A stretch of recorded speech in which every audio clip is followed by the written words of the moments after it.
మహిషాసురుడు పెరిగి పెద్దయ్యాక ఎలాగైనా దేవతలపై పట్టు సాధించడం కోసం మరణం లేని వరం అనేది లభిస్తే తను ఈ లోకాన్ని సులువుగా జయించవచ్చు అని బ్రహ్మదేవుని కోసం ఘోర తపస్సు ప్రారంభించాడు. మహిషాసురుని అంచెలంచెల తపస్సుకు మెచ్చిన బ్రహ్మదేవుడు ప్రత్యక్షమై బ్రహ్మదేవుని వరం వలన నన్ను ఎవరూ ఏమీ చేయలేరు అని గర్వంతో ఉన్న మహిషాసురుడు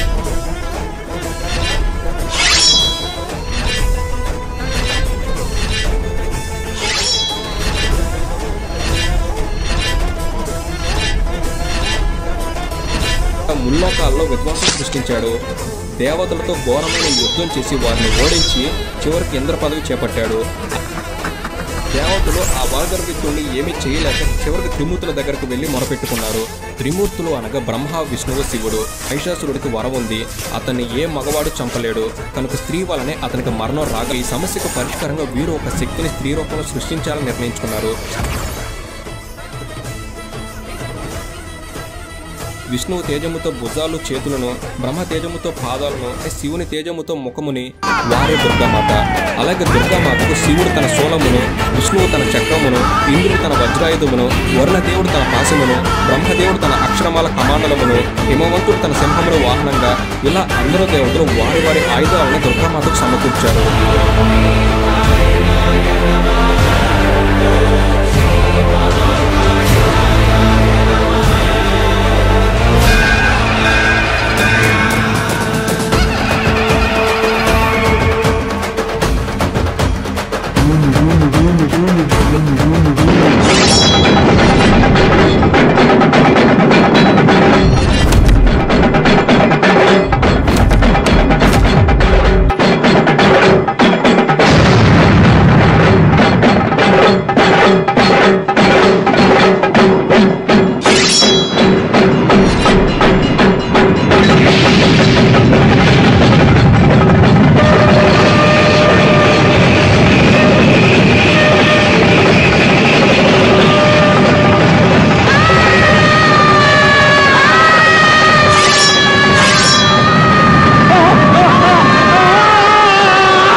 మహిషాసురుని సైన్యంతో తలపడి భీకరమైన యుద్ధం చేసి వరుసగా మహిషాసురుడి సైన్యాన్ని చివరికి మహిషాసురుని సంహరించారు.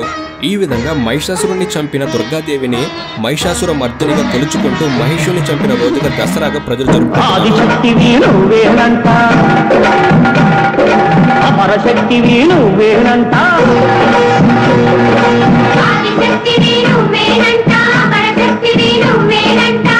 శక్తులను పతనం చేసే పరాశక్తివి నువ్వేనంట అమ్మా మోరు తల్లు.